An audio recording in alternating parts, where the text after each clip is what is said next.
Welcome to the channel D एजुटेक। Friends अज की इस वीडियो के विच आप डिस्कस करांगे जो टॉपिक है that is heredity and the environment. ये जो टॉपिक है टेट के एग्जामिनेशन पॉइंट ऑफ व्यू तो whether it may be P TET चाहे वह सी टेट आ चाहे वह रीट आ चाहे तुहाडा किसी भी KVM स्कूल का पेपर हुंदा जिथे सानू पैडागोजी आउंदी है या चाइल्ड डिवेलपमेंट एंड पैडागोजी आउंदी आ उत्थे जिहड़े ये वाला टॉपिक है बहुत सारे क्वेश्चन पुट करदा ही करदा। सो ये टॉपिक बहुत ही ज़्यादा इंपॉर्टेंट आ ये एक या दो क्वेश्चन ऑलवेज एग्जाम के आते ही आते हैं। सो ये टॉपिक इंपॉर्टेंट नूं समझण दे लई मेरी वीडियो नूं स्टार्टिंग तो लेके एंड तक जरूर देखो जो तुहाडा कोई भी जिहड़ा इंपॉर्टेंट आसपैक्ट आ वो स्किप ना हो जाए। सो विदाउट वेस्टिंग टाइम आप सब तो पहले स्टार्ट करते हैं जिवें तुहानूं लिखे मेरे वर्ड तो ही क्लीयर आ। दो वर्ड्स मैं लिखिया first is the heredity and second is the environment. So अज की आप वीडियो गल करेंगे कली हेरिडिटी बारे। इन्वायरमेंट के लिए मैं नैक्सट जी वीडियो तुहाडे लई लैके आऊँगी इन्वायरमेंट की। सो हेरिडिटी हुंदी की आ हेरिडिटी की होंगी जिन्होंने असीं कहने जद जा साडी वंश वो सारिया क्वालिटीज़ जो असीं अपने पेरेंट्स तो लैंदे उन्होंने असीं बोलते हैं heredity. Like all the qualities that a child has inherited from their parents. जिन्नियां भी क्वालिटीज़ आ जो भी हेरिडिटी वाइज जो भी चीज़ा असीं अपने पेरेंट्स तो लैंदे आ मीनस वो अगली पेरेंट्स तो नैक्सट जनरेशन ग्रैंड पेरेंट्स तो पेरेंट्स पेरेंट्स तो चाइल्ड चाइल्ड तो जी कमिंग जनरेशन आऊगी सारिया सारिया क्वालिटीज़ जो असी अपने पेरेंट्स तो लैंदे उन्होंने असी बोलते हैं हेरिडिटी।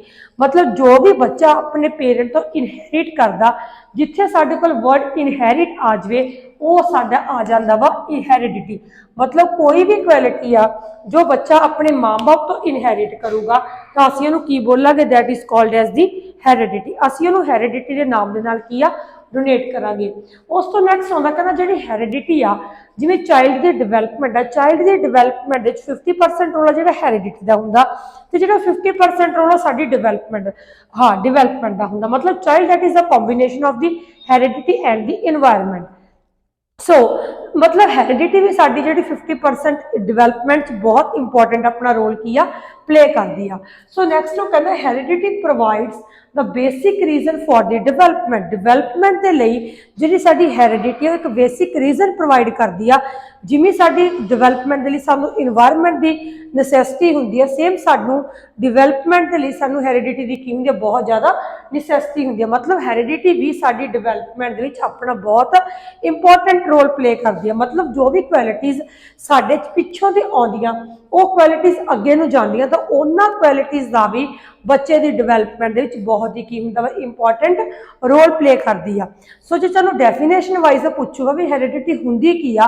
सो डेफिनेशन वाइज वो कहंदा all the qualities that a child inherit from their parents is called as the heredity। and जिहड़ी साडी heredity है that provides the basic reason for the development। Sari development दे लई साडी development दी basic reason कौन play करदी आ heredity. उस तो next होंदा किहड़े आसपैक्ट्स सानू पता लगदा वा भी ये वाले जिहड़े आसपैक्ट्स आ बच्चे ने अपने पेरेंट्स तो इनहेरिट कीते आ। सब तो पहले साडे कोल 3 आसपैक्ट्स आ लाइक फिजिकल आसपैक्ट आ जांदे आ मैंटल आसपैक्ट्स आ जांदे ते परसनैलिटी दे आसपैक्ट आ जांदे आ। जिवें फिजिकल आसपैक्ट की गल करा लाइक साडी हाइट किन्ना दी आ साडा वेट किदां दा साडे नेल्स की शेप किदां दी आ साडे हेयर्स का कलर किदां दा साडी आईज का कलर किदां दा ये जिहड़ियां सारियां चीज़ां आ जांदियां वा। आईज का कलर आ जाता साडे हेयर्स का कलर साडा आ जाता वा। मतलब साडी बॉडी की जिहड़ी चमड़ी आ ये टाइप आ जाती है जो साडी जिहड़ी बॉडी की स्किन आ ओहदा कलर आ जाता जिहड़े साडे फिजिकल आसपैक्ट्स आ जिन्हां असीं देख सकते वो भी असीं अपने पेरेंट्स तो लिते हुंदे आ ते उन्हां नूं देख के असीं अंदाजा लगा लैंदे भी हाँ ये बच्चे के पेरेंट्स की आ ਉਹੀ ਆ। मतलब फिजिकल आसपैक्ट साडी हेरिडिटी ਨੂੰ डिपिक्ट करते हैं। सैकेंड वो कहना मैंटल आसपैक्ट ਜਿਹੜੇ मैंटल आसपैक्ट्स ਹੁੰਦੇ ਆ लाइक मैंटल आसपैक्ट ਵਿੱਚ ਕਿਹੜੀਆਂ ਗੱਲਾਂ ਆਉਂਦੀਆਂ बेटा साडी जिवें रीजनिंग होगी लॉजिक होगी साडी जिहड़ी सोचण दी शक्ति वो किदां दी आ ना वो सारियां गल्लां साडियां मैंटल आसपैक्ट्स आ जांदियां। ये भी गल्लां बड़ियां इंपॉर्टेंट आ जिद्दां दे किसी पेरेंट्स के मतलब मैंटल आसपैक्ट होगा सेम उन्होंने बच्चों का लैवल होगा। मतलब बच्चों का लैवल उन्होंने पेरेंट्स से ही जाता वा जिदा की माँ बाप की सोचने की शक्ति होंगे जिदा की माँ बाप की मैंटल सैटअप होंगे जिदा की माँ बाप की मैंटल जी ਫੰਕਸ਼ਨਿੰਗ ਹੁੰਦੀ ਆ ਉਦਾਂ ਦੀ ਉਹਨਾਂ ਦੇ ਬੱਚਿਆਂ ਦੀ ਹੋਗੀ, ਕਿਉਂਕਿ ਬੱਚਿਆਂ ਨੇ ਤਾਂ ਸਾਰੀਆਂ ਚੀਜ਼ਾਂ ਆਪਣੇ ਪੇਰੈਂਟਸ ਤੋਂ ਗ੍ਰਹਿਣ ਕੀਤੀਆਂ ਹੁੰਦੀਆਂ ਨਾ, ਤਾਂ ਬਹੁਤ ਘੱਟ ਜਿਹੜਾ ਰੋਲ ਹੁੰਦਾ ਉਹਨਾਂ 'ਚ ਇਨਵਾਇਰਨਮੈਂਟ ਪਾਉਂਦੀ, ਬਟ ਮੋਸਟਲੀ ਤਾਂ ਇਹ ਸਾਰੀਆਂ ਚੀਜ਼ਾਂ ਉਹ ਆਪਣੀ ਹੈਰੀਡਿਟੀ 'ਚ ਆਪਣੇ ਪੇਰੈਂਟਸ ਤੋਂ ਲੈ ਕੇ ਅੱਗੇ ਨੂੰ ਮੂਵ ਕਰਦੇ ਆ।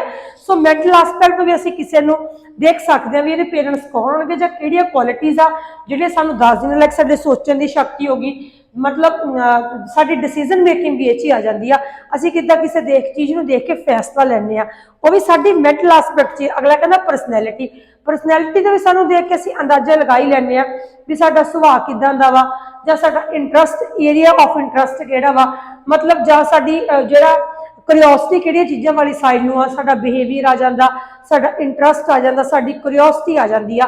वो जिहड़ियां सारियां चीज़ां काहदे च आ जांदियां वा, परसनैलिटी के आसपैक्ट्स तो।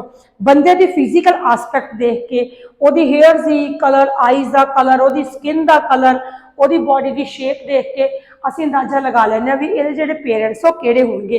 असीं मेंटली भी असीं देख के मैंटल आसपैक्ट तो भी जिहड़ी हैरिडिटी है बड़ी इंपॉर्टेंट आ, लाइक साडा जिहड़ा बिहेवियर आ जांदा, इहदे साडा डिसीजन मेकिंग आ जांदा वा, जिहड़ी परसनैलिटी आसपैक्ट आ ओह इहदे विच तो भी असीं किद्दां बिहेव करदे आ, की साडा एरिया ऑफ इंटरस्ट आ, किहड़ियां चीज़ां साडी क्यूरियोसिटी आ, किहड़ियां चीज़ां साडा इंटरस्ट ज़्यादा आ, वो सारियां गल्लां साडी हैरिडिटी नूं की करदियां वा, डिपिक्ट करदियां। उस तो नैक्सट आ बेटा जी टर्म आउंदी जायगोट। जायगोट बहुत ही इंपॉर्टेंट टर्म आ जिहड़ी सानूं ओह ना पेपर दे विच पुछदा, डायरैक्ट ही पुछया जांदा वा कि what is a zygote. Zygote हुंदा की आ? At the time of the conception of the male and the female gametes, जदों मेल ते फीमेल गमीट्स इकट्ठे हुंदे आ, जां मेल ते फीमेल जिहड़े जर्म सैल्स इकट्ठे हुंदे आ, तां एक स्मॉल जिहा स्ट्रक्चर बनदा जिहनूं असीं बोलदे आ जायगोट।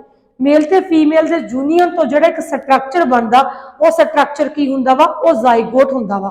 तो तुहाडा आंसर की होना चाहिए भी union of the male and the female germ cells that is called as the zygote. So next तो कहना भी साडे च किन्ने क्रोमोसोम्स हुंदे आ ह्यूमन बीइंग्स दे विच। हरेक जिहड़ी इंडिविजुअलिटी आ, लाइक कोई एनीमल्स आ, मंकीज आ, बर्ड्स आ, कैट्स आ, स्पैरोज आ, ह्यूमनस आ, हरेक दे विच अपना जिहड़ा नंबर ऑफ क्रोमोसोम्स आ वो सैपरेट हुंदा, हरेक कोले अपने अपने क्रोमोसोम्स का नंबर हुंदा। हुण आपां इत्थे ह्यूमनस की गल करदे आ तां जिहड़ा ह्यूमनस कोले क्रोमोसोम्स हुंदे आ किन्ने हुंदे आ 46। ह्यूमनस दे कोले किन्ने क्रोमोसोम्स हुंदे आ 46। जिहड़े क्रोमोसोम्स 23 क्रोमोसोम्स अपने मदर तो लैंदा एंड 23 क्रोमोसोम्स वो अपने फादर तो लैंदा, मतलब टोटल 46 हो गए ते 23 क्रोमोसोम्स दे साडे कोले 2 पेयर्स हो गए। 23 के 2 पेयर्स आ जाए, जो सानू पूछे भी टोटल क्रोमोसोम्स किन्ने आ, तो जो साडे कोल टोटल क्रोमोसोम्स आ दीज आर 46। बट जे सानू पूछे भी 23 के किन्ने पेयर्स आ, तो we are having a pair of 2 pairs of the 23 chromosomes. साडे कोल 23 के 2 क्रोमोसोम्स दे पेयर आ। हुण मैं तुहानू इहदे च डिवीजन करके दिखाउणी है, जिहड़े साडे कोल 23 क्रोमोसोम्स आ, इहदे साडे कोल 22 हुंदे ऑटोसोम्स एंड जिहड़ा 1 हुंदा दैट इज दी सैक्स क्रोमोसोम्स। असीं 22 नूं बोलदे ऑटोसोम्स, 22 ते 22 क्रोमोसोम्स साडे बिल्कुल सेम हुंदे आ एंड 23 दे विच असीं 22 नूं बोलांगे ऑटोसोम्स एंड जिहड़ा 1 क्रोमोसोम हुंदा वा उहनूं असीं की बोलदे आ सैक्स क्रोमोसोम्स। इह वी सानूं क्वेश्चन पुछया जांदा वा भी जिहड़े 22 मतलब 23 दे जिहड़े 2 पेयर्स आ ਉਹਦੇ ਵਿੱਚ ਜਿਹੜੇ 22 क्रोमोसोम्स आ ਉਹ ਕੀ ਆ? ਜਿਹੜੇ 22 क्रोमोसोम्स ਆ बेटा दीज आर दी ऑटोसोम्स, ਉਹਨਾਂ ਨੂੰ ਅਸੀਂ ऑटोसोम्स बोलਦੇ ਆ। ਤੇ ਜਿਹੜਾ ਸਾਡੇ ਕੋਲ ਰੈਸਟ ਆ ਉਹ ਸਾਡੇ ਕੋਲ ਇੱਕ ਸੈਕਸ क्रोमोसोम ਹੁੰਦਾ। ਹੁਣ ਜਿਵੇਂ ਮਦਰ ਦੀ ਗੱਲ ਕਰਾਂ ਤਾਂ ਮਦਰ ਵਾਲੀ ਸਾਈਡ ਤੋਂ ਸੈਕਸ क्रोमोसोम ਹੋਊਗਾ XX एंड फादर वाली साइड तो साडे कोल क्रोमोसोम आऊगा दैट इज दी XY। जे दा XX कंबाइन कर दिया दैट फॉर्म्स अ गर्ल, जे X एंड Y कंबाइन होंगे दैट फॉर्म्स अ बॉय। मतलब जे XX कंबाइन हो गया तो गर्ल ने बनना, जे XY कंबाइन हो गया तो बॉय ने बनना। मीनस 46 क्रोमोसोम्स दे विचों साडे कोल जिहड़े 22 क्रोमोसोम्स हुंदे आ 23 ਦੇ 2 पेयर्स ਹੁੰਦੇ ਆ एंड 23 ਦੇ पेयर्स ਦੇ ਵਿੱਚੋਂ ਜਿਹੜੇ 22 ਹੁੰਦੇ ਆ ऑटोसोम्स ਹੁੰਦੇ ਆ and 1 is the sex chromosome which determine the sex of the child whether it may be a girl or it may be a child। ਤਾਂ ਜਿਹੜਾ ਸਾਡਾ ਫੀਮੇਲ ਪਾਰਟਨਰ ਹੁੰਦਾ ਜਾਂ ਫੀਮੇਲ ਸਾਈਡ ਹੁੰਦੀ ਆ ਉਹਦੇ ਕੋਲ XX क्रोमोसोम ਹੁੰਦੇ ਤੇ ਮੇਲ पार्टनर तो XY क्रोमोसोम्स आते हैं। XX का यूनियन गर्ल बेबी नू फॉर्म करता एंड XY का union that forms a boy baby. उस तो नैक्सट आउंदी साडे कोल बड़ी इंपॉर्टेंट थ्योरी आ, ਇਹਦਾ बहुत बार क्वेश्चन पूछता भी ਜਿਹੜੀ बायोमैट्रिक थ्योरी किहने ਦਿੱਤੀ ਸੀ। सो गाल्टन ने बायोमैट्रिक की थ्योरी ਦਿੱਤੀ। ਜਿਹਦਾ क्वेश्चन पूछो भी बायोमैट्रिक की थ्योरी किहने ਦਿੱਤੀ, ਉਹ ਵੀ ਗਾਲਟਨ ਆ। ਜੇ ਗਾਲਟਨ ਨੇ ਕਿਹੜੀ ਥਿਊਰੀ ਦਿੱਤੀ ਤਾਂ ਉਹ ਵੀ ਬਾਇਓਮੈਟਰੀ ਦੀ ਆ। ਗਾਲਟਨ ਨੇ ਸਾਨੂੰ ਬਾਇਓਮੈਟਰੀ ਥਿਊਰੀ ਦਿੱਤੀ ਸੀ। ਅਕੋਰਡਿੰਗ ਟੂ ਦੀ ਬਾਇਓਮੈਟਰੀ ਥਿਊਰੀ ਮੈਂ ਤੁਹਾਨੂੰ ਦੱਸਦਾ ਵੀ ਬਾਇਓਮੈਟਰੀ ਥਿਊਰੀ ਦੇ ਅਕੋਰਡਿੰਗ ਕੀ ਸੀ, ਜਿਹੜੀ ਸਾਡੇ ਕੋਲ 50-50% ਹੁੰਦਾ ਵਾ। 50% ਜਿਹੜੀ ਸਾਡੇ ਕੋਲ ਹੈਰੀਡਿਟੀ ਆ ਅਸੀਂ ਆਪਣੇ ਮਦਰ ਵਾਲੀ ਸਾਈਡ ਤੋਂ ਲੈਂਦੇ ਹਾਂ, 50% ਜਿਹੜੀ ਸਾਡੇ ਕੋਲ ਹੈਰੀਡਿਟੀ ਉਹ ਅਸੀਂ ਆਪਣੇ ਪੇਰੈਂਟਸ ਦੀ ਸਾਈਡ ਤੋਂ ਲੈਂਦੇ ਹਾਂ। ਐਂਡ ਉਹ 50 ਦੇ ਵਿੱਚ ਹੀ ਸਾਡੇ ਕੋਲ ਸਪਲਿਟਿੰਗ ਹੁੰਦੀ ਹੈ। 25% from the mother's mother and 25% from the mother's father, मतलब 25% ਆਪਣੇ ਨਾਨਾ ਤੋਂ 25% ਨਾਨੀ ਤੋਂ ਲੈਂਦੇ ਆ। ਇਧਰਲੀ ਸਾਈਡ ਜਿਹੜੀ ਸਾਡੇ ਕੋਲ ਫਾਦਰ ਵਾਲੀ ਸਾਈਡ ਤੋਂ ਹੈਰੀਡਿਟੀ ਆਉਂਦੀ ਆ ਉਹਦੇ ਵਿੱਚ ਵੀ ਅਗੇਨ ਸਪਲਿਟਿੰਗ ਹੁੰਦੀ ਹੈ, ਦੈਟ ਇਜ਼ ਆਫ ਦੀ 25-25%। ਹੁਣ ਗਾਲਟਨ ਦੇ ਰੂਲ ਦੇ ਅਕੋਰਡਿੰਗ ਸਾਡੇ ਕੋਲ 50% ਅਸੀਂ ਇਨਹੈਰਿਟ ਕਰਦੇ ਆ, 50% from the mother side and 50% from the father side। Again 50-25-25 ਦੇ ਵਿੱਚ ਸਪਲਿਟ ਕਰਦਾ, ਅਗੇਨ 50-25-25 ਦੇ ਵਿੱਚ ਕੀ ਕਰਦਾ, ਸਪਲਿਟ ਕਰਦਾ। ਇਹ ਮਦਰ ਦੇ ਮਦਰ ਤੋਂ, ਮਦਰ ਦੇ ਫਾਦਰ ਤੋਂ, ਇਹ ਫਾਦਰ ਦੇ ਮਦਰ ਤੋਂ ਤੇ ਫਾਦਰ ਦੇ ਫਾਦਰ ਤੋਂ। ਮਤਲਬ ਇਹ ਜਿਹੜੀ ਇਹ ਥਿਊਰੀ ਨੂੰ ਅਸੀਂ ਬੋਲਦੇ ਆ ਬਾਇਓਮੈਟਰੀ ਥਿਊਰੀ। ਬਾਇਓਮੈਟਰੀ ਥਿਊਰੀ ਚ ਕੀ ਆ, ਮਤਲਬ 50% ਅਸੀਂ ਜਿਹੜੀ ਇਨਹੈਰਿਟ ਕਰਦੇ heredity from the mother side ਹੁੰਦੀ ਆ, ਐਂਡ ਜਿਹੜੀ 50% ਅਸੀਂ ਹੈਰੀਡਿਟੀ ਇਨਹੈਰਿਟ ਕਰਦੇ that is from the father side. So ਇਸ ਤੋਂ ਨੈਕਸਟ ਸਾਡੇ ਕੋਲ ਦੋ ਟਰਮਸ ਆਉਂਦੀਆਂ, ਲਾਈਕ ਤੁਸੀਂ ਜਿਵੇਂ ਦੇਖਦੇ ਹੋ ਬਲੈਕਬੋਰਡ ਉੱਪਰ ਮੈਂਸ਼ਨ ਕੀਤੀਆਂ। First is the identical twins and second are the fraternal twins. ਜਿਹੜੇ ਆਈਡੈਂਟੀਕਲ ਟਵਿਨਸ ਆ ਉਹਨੂੰ ਮੈਂ ਬੋਲਿਆ ਮੋਨੋਜ਼ਾਈਗੋਟ, ਜਿਹੜੇ ਫਰਟਰਨਲ ਟਵਿਨਸ ਆ ਉਹਨਾਂ ਨੂੰ ਮੈਂ ਰਾਈਟ ਡਾਊਨ ਕੀਤਾ ਵਾ ਦੀਜ਼ ਆਰ ਦੀ ਡਾਈਜ਼ਾਈਗੋਟਸ। ਹੁਣ ਜਿਵੇਂ ਇੱਥੇ ਆਪਾਂ ਜ਼ਾਈਗੋਟ ਦੀ ਗੱਲ ਕੀਤੀ ਸੀ ਬੇਟਾ, ਜ਼ਾਈਗੋਟ ਕਹਿੰਦਾ ਕਦੋਂ ਫਾਰਮ ਹੁੰਦਾ, van male and the female germ cells ਦੇ ਬੋਥ ਯੂਨਾਈਟ ਟੂ ਫਾਰਮ ਅ ਜ਼ਾਈਗੋਟ। ਉਹ ਦੋਨੇ ਜਦੋਂ ਯੂਨਾਈਟ ਹੁੰਦੇ ਤਾਂ ਕੀ ਬਣਦਾ ਵਾ, ਇੱਕ ਜ਼ਾਈਗੋਟ ਬਣਦਾ ਵਾ।